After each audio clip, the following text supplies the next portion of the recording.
कैसे हैं आप लोग। उम्मीद करता हूँ बढ़िया होंगे। बढ़िया है ना। चलिए बहुत ही अच्छा बात है। और सब बताइए कैसे हैं। ये हाथ में जो आप हेलमेट लिए हैं ना, इसको रख दीजिए।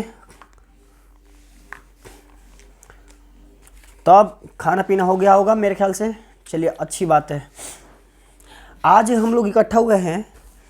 रोज़ हम लोग पर डे इकट्ठा होते हैं, आप लोगों के साथ रूबरू होते हैं। हम लोगों का पर डे कोई ना कोई एक टॉपिक होता है, उस पर हम लोग बात करते हैं, है ना। सेफ्टी कल्चर डेवलप करने के लिए अपने प्लांट में हम लोग रोज़ मिलते हैं। तो आप लोगों को अनुभव होता है कि मतलब क्यों हम लोग मिलते हैं। अच्छा, मिलने का एक ही पर्पस है कि हम लोग सेफ रहें, काम जिस तरह से करने आए हैं उसी तरह से सेफली घर लौटे, है ना। अभी हेलमेट रख रहे हैं, चलिए रखिए, बढ़िया बात है। तो देखिए, हम आज का टॉपिक आप लोगों को बता दूं, आज का टॉपिक क्या है। आज हम किस टॉपिक पे बात करेंगे, और केयरफुली समझिएगा और ध्यान दीजिएगा। नहीं समझ में आए पूछिएगा, क्योंकि ये topic specially as a safety officer के लिए है, लेकिन आपके नॉलेज के लिए भी समझा दूं। और जो वीडियो हम बना रहे हैं ना, ये देखेंगे लोग, उनके लिए भी है ना। तो आज का हमारा टॉपिक रहेगा क्रेन इंस्पेक्शन। कोई भी अगर हमारे प्लांट में क्रेन आ रही है तो उसको हम इंस्पेक्शन करेंगे, तो किस तरह से करेंगे, हम उसमें क्या चेक करेंगे, ये सारी चीज़ें आज हम आपके साथ डिस्कस करेंगे। इस वीडियो के माध्यम से आप भी समझिए, आप भी समझिए, और इस वीडियो को जो देख रहेगा वो भी समझेगा, है ना। तो हमें, हमारा मिशन है भारत सेफ रहे, है ना। तो इसमें यही एक सेफ्टी का टॉपिक। आज क्रेन इंस्पेक्शन कैसे करेंगे। देखिए, सबसे पहले चीज़ आपको बता दूँ, क्रेन इंस्पेक्शन करते समय 3 बातों का ध्यान रखना होता है हमें स्पेशली।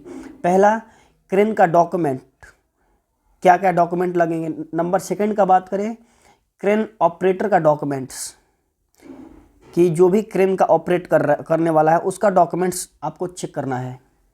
नंबर थर्ड, ये सारे चीज़ें मैं बता रहा हूँ एज ए सेफ्टी ऑफिसर के लिए, लेकिन आप प्लांट में हैं तो आपके नॉलेज के लिए ये चीज़ें हम समझाई दे रहे हैं, है ना। बात समझ में आ रहा होगा, क्लियर है। चलिए ठीक है। नंबर थर्ड आपको बता दूँ कि क्रेन का फिजिकल कंडीशन कैसा है, ये चीज़ें। तो बारी बारी से हम तीनों टॉपिक पे बात कर लेते हैं। सबसे पहला, क्रेन का डॉक्यूमेंट्स में क्या देखेंगे। सबसे पहले उसका हम देखेंगे डॉक्यूमेंट्स में स्पेशली, कि डॉक्यूमेंट नंबर फर्स्ट, उसका थर्ड पार्टी इंस्पेक्शन, कि एक एक्सटर्नल अथॉरिटी होता है जो कि थर्ड पार्टी कहलाता है। वो इंस्पेक्ट करके एक सर्टिफिकेट प्रोवाइड करता है कि हाँ ये क्रेन सही है। वो टीपीआई सर्टिफिकेट होना चाहिए, जिसको बोलते हैं। नंबर सेकंड, उसका आरसी देखेंगे, जिसको बोलते हैं रजिस्ट्रेशन सर्टिफिकेट, है ना। उसका आरसी वैलिड है कि नहीं है, ये देखेंगे। फिर इंश्योरेंस चेक करेंगे कि उसका वैलिडिटी इंश्योरेंस का कितना तक है। वैलिड है तो करने देंगे, नहीं तो उसका हम एक्सटेंड करवाएंगे, इंश्योरेंस फिर से बनवाएंगे उसे बोल के उसके मालिक से। फिर उसका पीयूसी, जिसको बोलते हैं पोल्यूशन, क्योंकि हमारा इन्वायरमेंट को सेफ रखने के लिए पीयूसी एक अथॉरिटी, हाँ, उसको इंस्पेक्शन करके देता है पीयूसी डिपार्टमेंट, कि हाँ इसमें पॉल्यूशन अरेस्टर लगा हुआ है, सब कुछ ओके रहता है। फिर उसको सर्टिफाई करता है ना। वैलिडिटी उसका होता है पीयूसी का, वो हम चेक कर लेंगे। ये होगा हमारा क्या, क्रेन का डॉक्यूमेंट। ठीक है जी। अब हम बात करेंगे दूसरा, क्रेन का ऑपरेटर का डॉक्यूमेंट क्या होना चाहिए। जो ऑपरेटर है, अगर वही सही नहीं है, उसका पास लीगल डॉक्यूमेंट्स नहीं है, तो हम कैसे मान लेंगे कि वो सेफली काम कराएगा। हो सकता है वो है कि नहीं, वो क्रेन ऑपरेटर है कि कि नया नया आके बैठ गया, तो वो सारा चीज़ें हमें चेक करना पड़ता है ना। तो और आप भी देखते हैं तो आप हमें आके बता सकते हैं कि सर वो नई क्रेन आई है ना। तो देखिए, दूसरा हम क्या करेंगे, दूसरे में क्रेन ऑपरेटर का क्या क्या चेक करेंगे डॉक्यूमेंट्स में। पहला तो क्रेन ऑपरेटर का लाइसेंस चेक करेंगे, कि उसका लाइसेंस का वैलिडिटी है कि नहीं है। अगर देखिए क्रेन जो है ना हैवी व्हीकल में आता है, तो उसको हम क्या करेंगे, एचएमवी लाइसेंस, मतलब हैवी मूवमेंट व्हीकल वाला लाइसेंस उसके पास आता है। हैवी लाइसेंस जिसको बोलते हैं, एक होता है लाइट और हैवी, तो जो क्रेन ऑपरेटर है उसका चाहिए हैवी लाइसेंस। नंबर सेकंड, कि ऑपरेटर का भी टीपीआई सर्टिफिकेट, मतलब कि उसका भी कॉम्पिटेंसी सर्टिफिकेट होता है कि हाँ ये कॉम्पिटेंट बंदा है क्रेन को ऑपरेट करने के लिए। नंबर थर्ड का बात करें तो उसका हम मेडिकल सर्टिफिकेट, जैसे कि जो भी क्रेन ऑपरेटर है उसका मेडिकल फिटनेस सर्टिफिकेट भी दिखाएगा कि हाँ फिट है सर क्रेन ऑपरेट करने के लिए, है ना। फिर उसका फिटनेस सर्टिफिकेट देने के बाद उसका आई टेस्ट की, मान लो कि चलाते वक्त उसका कलर विजन कलर विजन तो उसमें नहीं, लेकिन आई टेस्ट करवा के ही आना होता है प्लांट में। आई टेस्ट करवाएगा जो भी ऑपरेटर है अपना, आई टेस्ट करवा के सर्टिफिकेट देगा, है ना। ये आएगा किस में, ये क्रेन ऑपरेटर का डॉक्यूमेंट्स में। अब मेन बात है तीसरा हमारा फिजिकल कंडीशन उसका देखेंगे, क्योंकि जब तक से फिजिकली फिट नहीं रहेगी क्रेन तो उसको हम ऑपरेट कैसे ऑपरेट करने देंगे प्लांट में। तो उसका फिटनेस में आपको चेक करना होगा। सबसे पहले आपको बता दूं कि उसका हुकलेच, क्योंकि जहाँ से उठाते हैं ना तो उसमें हुकलेच होना चाहिए। कोई भी मटेरियल डालोगे तो वो फंसा लेता है, क्यों इधर से उधर अगर क्रेन थोड़ा सा हिलती भी है तो उसको गिरने नहीं देगा मटेरियल को। उसके लिए हुकलेच चेक करेंगे, उसका हुक और हुकलेच।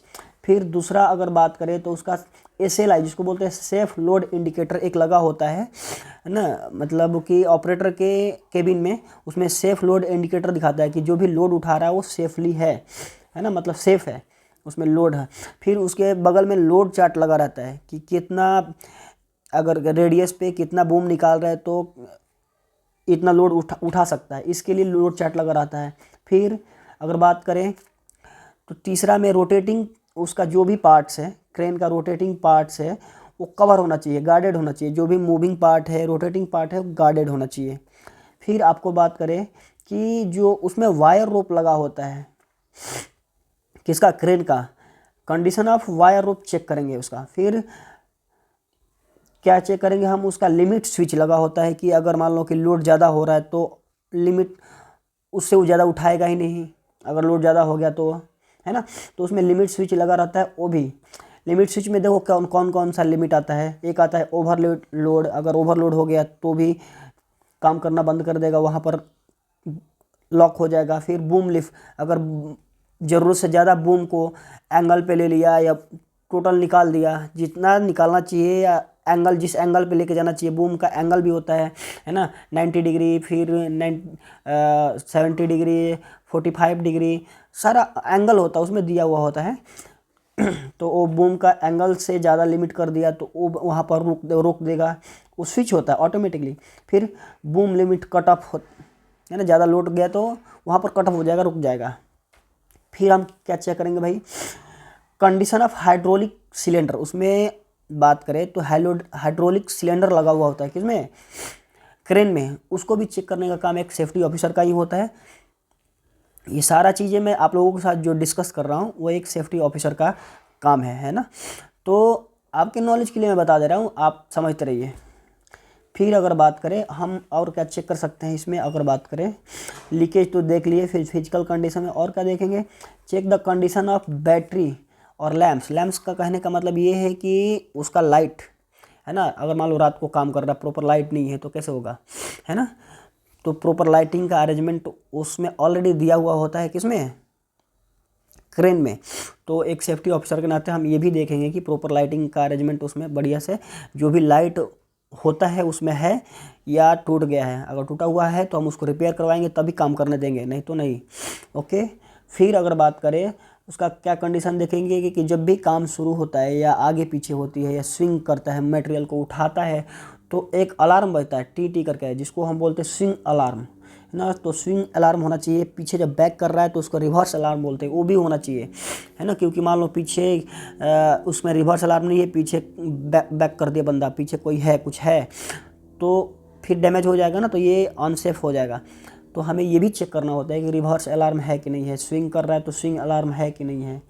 फिर अगर बात करें तो आउटरिगर होता है, check the condition of outrigger fully extended. मतलब ये है कि आपको बता दें कि आप लोग देखेंगे जो ना, जब भी क्रेन को इंस्टॉल किया जाता है तो आउटरिगर दोनों तरफ दो आउटरिगर होते हैं, उसको इंस्टॉल करके प्रॉपर जो होता है ऑपरेटर उसको ठीक करता है, समतल ज़मीन को के ऊपर रखता है, फिर नीचे एक प्लेट रखता है, उसके बाद वुडन बोट रखता है, उस पर फिर अपना आउटरिगर एक्शन पूरा निकाल के वो सपोर्ट के लिए क्रेन की कहीं हिले ना डोले ना, इसके लिए वो रखता है आउटरिगर निकाल के। तो ये भी चेक करना है आपको कि फुल्ली आउटरिगर जो है एक्सटेंड हो रहा है कि नहीं, क्योंकि जब भी मटेरियल लोड उठाएगा तो एक तरफ आ सकता है, दोनों तरफ, तो इसके लिए वो दिया जाता है आउटरिगर। तो ये भी आपको चेक करना होता है ना। तो ये आते हैं सारी फिजिकल कंडीशन में, है ना। लोड चार्ट जरूर चेक कर लेंगे, उसमें कि कितना लोड उठाने की कैपेसिटी है ये क्रेन और कितना भी उठा रही है। जब भी लोड उठाएंगे तो उस समय भी आपको एक सेफ्टी ऑफिसर का जिम्मेदारी होता है कि वो चेक करेगा। ठीक है, तो ये सारी जिम्मेदारियां है ना एक सेफ्टी ऑफिसर का है। और साथ में आप प्लांट में हैं तो आप भी अगर कुछ अनसेफ देखते हैं इसमें क्रेन में तो आप भी बता सकते हैं। देखिए, क्योंकि एक सेफ्टी ऑफिसर का विज़न तो है ही, वो भी देखेगा, लेकिन सबसे बड़ी चीज़ है हम एक टीम है ना, टीम की तरह काम करेंगे तो और बेटर रहेगा। सही है जी। तो हम लोग टीम की तरह काम करें, आप भी सीखिए। और आपको भी कुछ लगता है साइड पे कि ये सर ये अनसेफ है तो हमें बताइए, हम उसको ठीक करवाएंगे। आपको भी लगता है कि ये अगर सजेशन देना है कि इस तरह से ये ठीक हो सकता है तो उसको भी हम फॉलो करेंगे, है ना। देखिए, हम कोई यहाँ पर बड़ा छोटा नहीं है, सारे लोग एक टीम है। हम जब तक से प्लांट में काम कर रहे हैं एक परिवार की तरह रहना है ना। कोई किसी के साथ, कोई यहाँ पर बड़ा कोई छोटा नहीं है, सब एक समान है। हम लोग आए हैं, हम लोगों का मेन एक ही पर्पस है, कमाना, है ना। सब अपने अपने जो जिसके अंदर स्किल है वो अपना काम कर रहा है ना। और इसमें कोई बहुत बड़ा वो नहीं है, समझ गए। तो मेरे ख्याल से आप लोगों को ये बातें समझ में आई होगी, किस तरह से एक क्रेन का इंस्पेक्शन करते हैं, ये हम लोग कैसे करते हैं।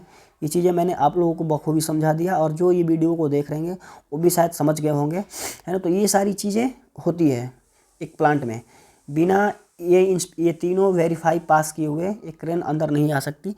थैंक यू, धन्यवाद भाई। चलिए, हैव एन